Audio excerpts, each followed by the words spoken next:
dirigente político aguerrida de la denominada izquierda dominicana.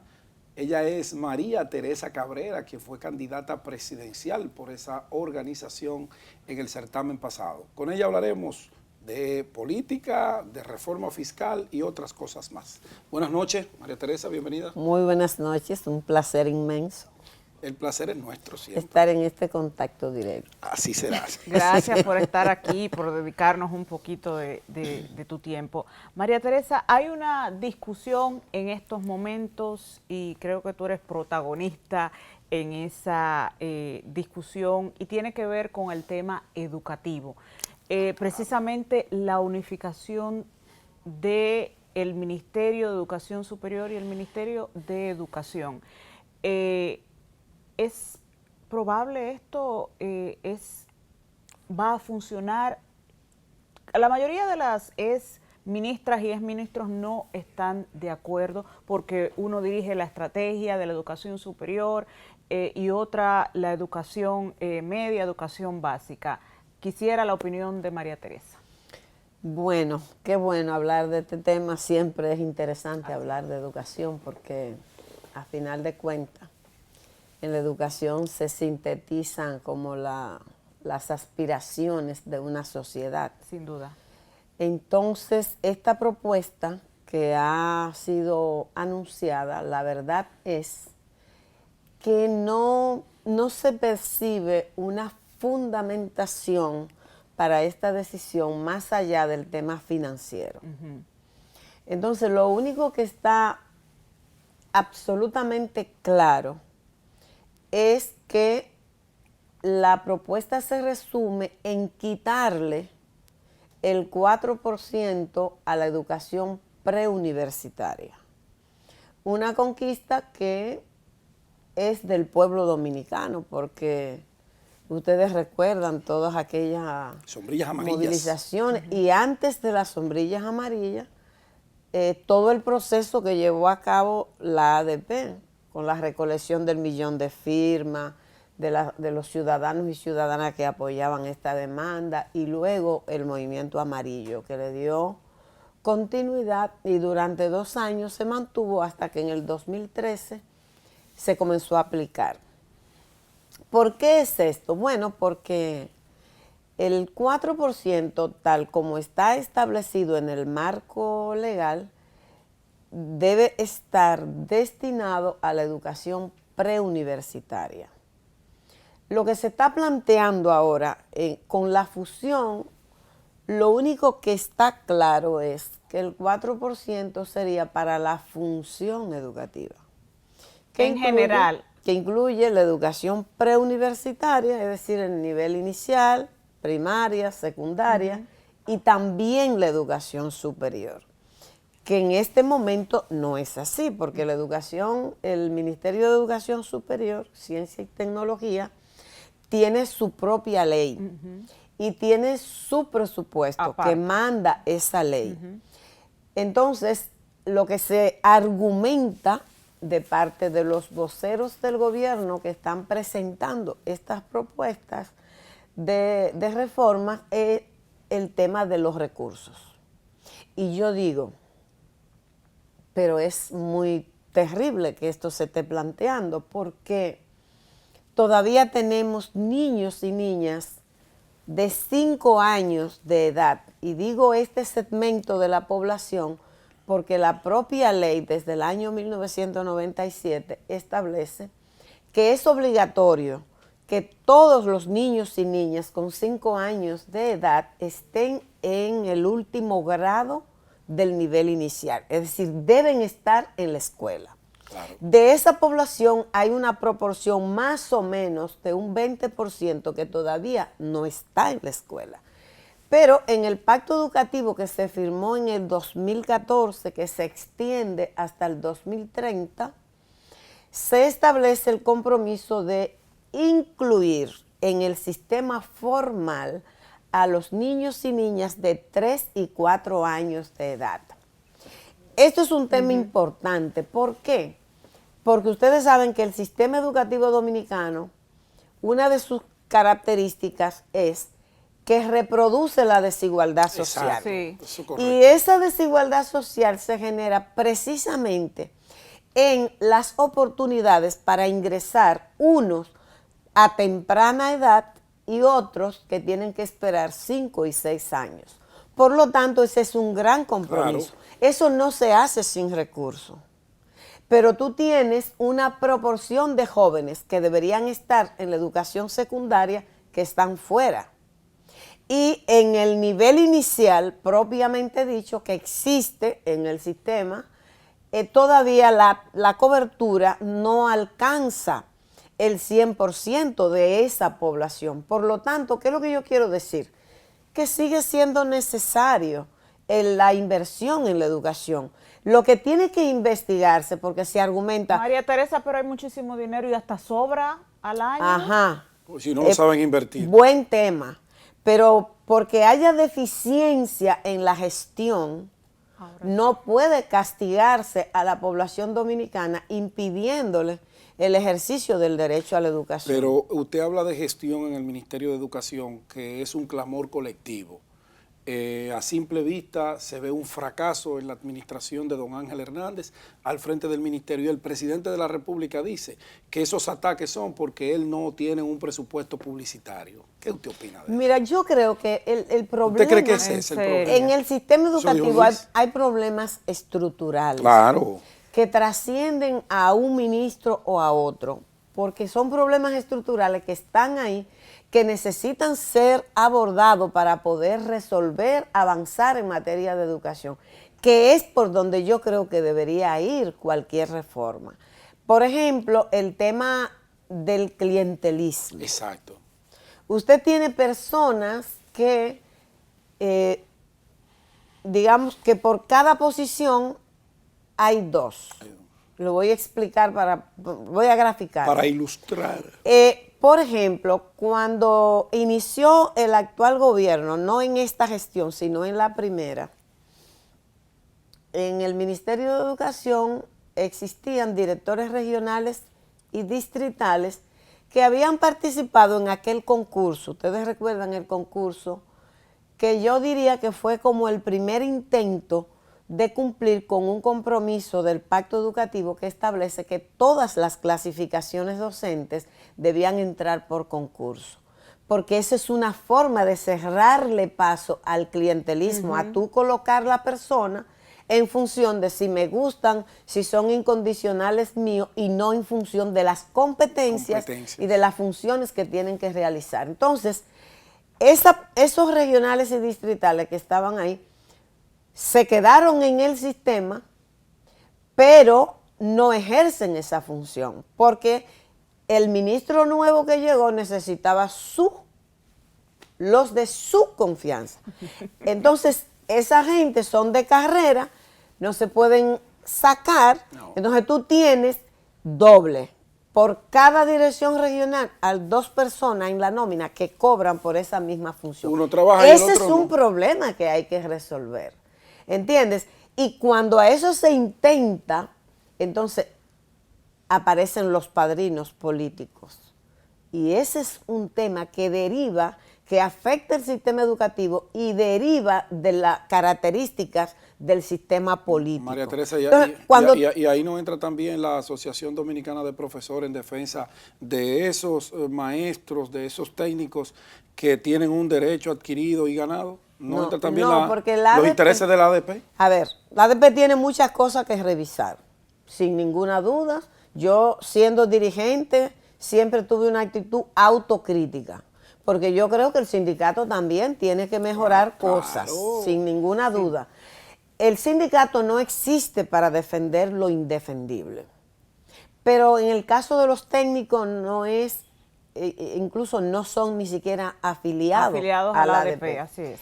Pero ellos están asociados. Son asociados. Ahora bien, cualquier gremio, cualquier sindicato tiene que defender cuando se le afectan derechos a sus afiliados. Y en el caso de los del campo de la educación, tienen que también tener una preocupación por la educación de su pueblo, porque tiene que haber un compromiso con eso. Entonces, pero si lo que le toque al sindicato, yo también lo asumo autocríticamente. Parte y parte. Sí, pero yo creo que hay que darle solución a esos problemas. Entonces, ¿qué pasa? Como esa situación es, digamos, está tan enraizada en el sistema, hay una burocracia muy pesada en el Ministerio de Educación que ha sido diagnosticada, y yo digo, si es pesada sin la educación superior, ¿cómo va a ser incorporando también la Eso es educación? así. De eso vamos a hablar en un momentito, luego de esta pausa comercial. Ya volvemos.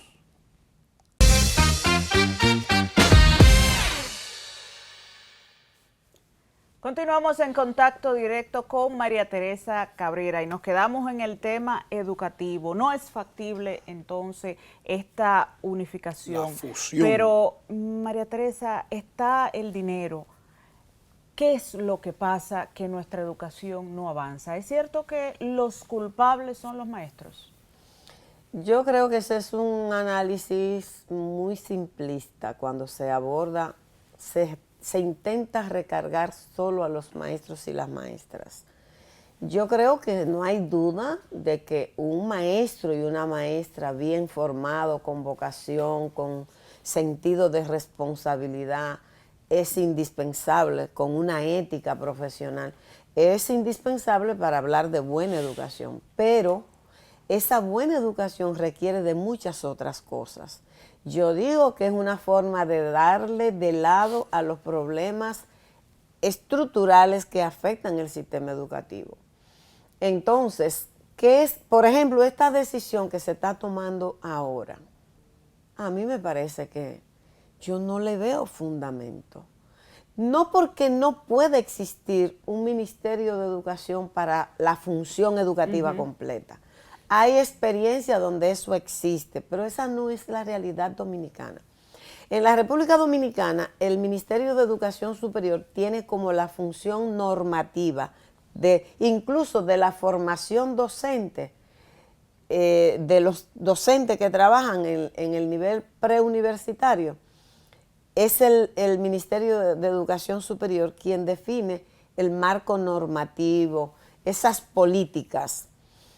Pero yo digo, si es pesada la burocracia del sistema, del ministerio. Imagínense los dos juntos. Cuando se unan las dos. Bueno. Y en este caso, que lo único que se vislumbra es la idea de quitar el 4% a la preuniversitaria y destinarlo a la función educativa.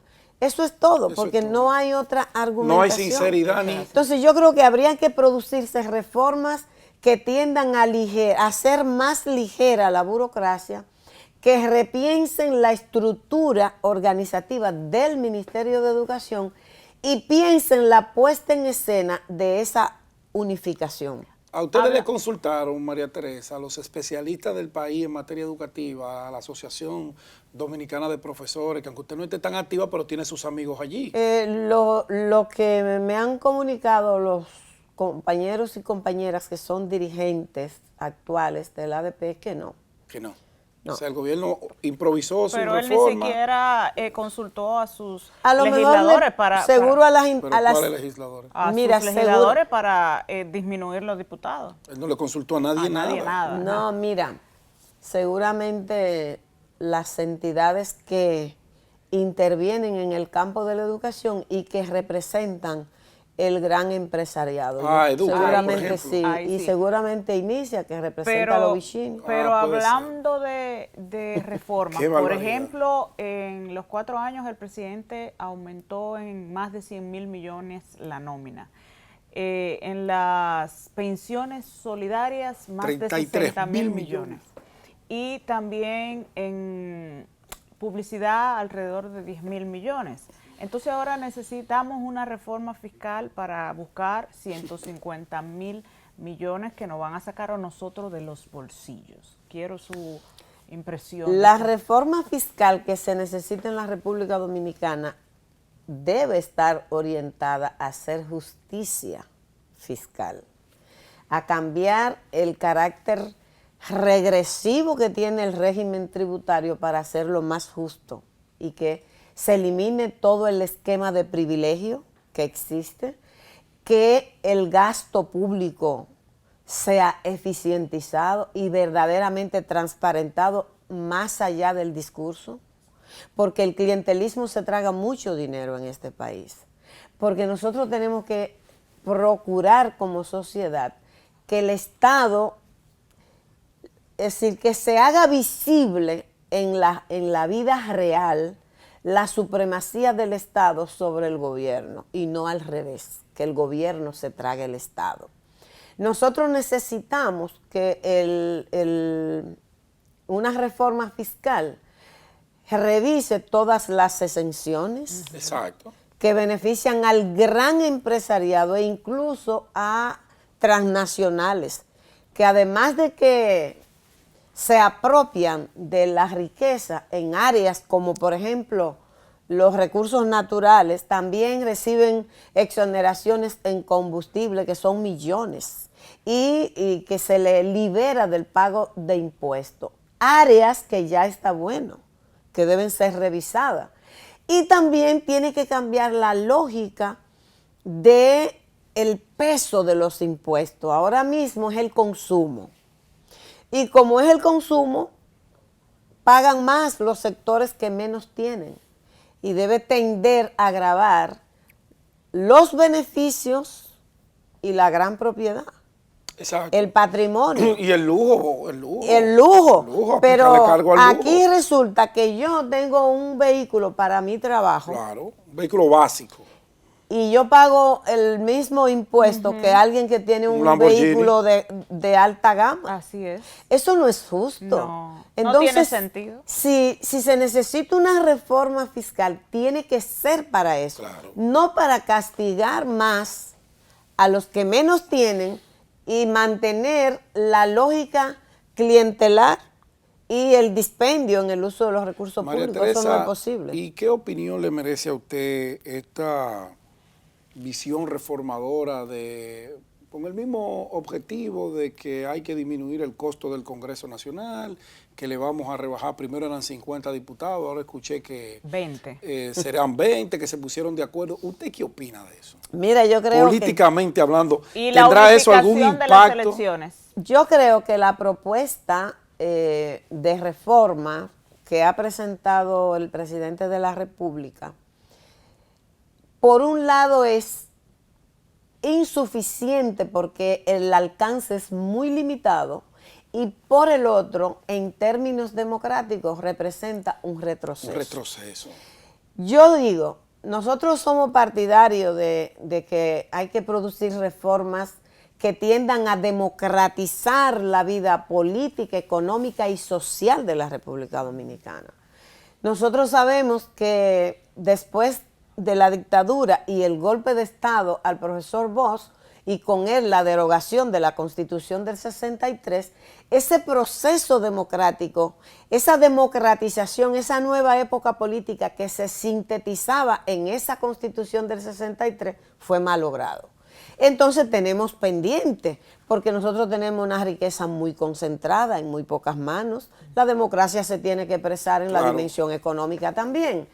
Tenemos en términos social, en la Constitución del 10 se establecen mecanismos de participación, de consulta, de participación social, pero han transcurrido 14 años y todavía no tenemos ni la ley de referéndum ni la ley de participación social.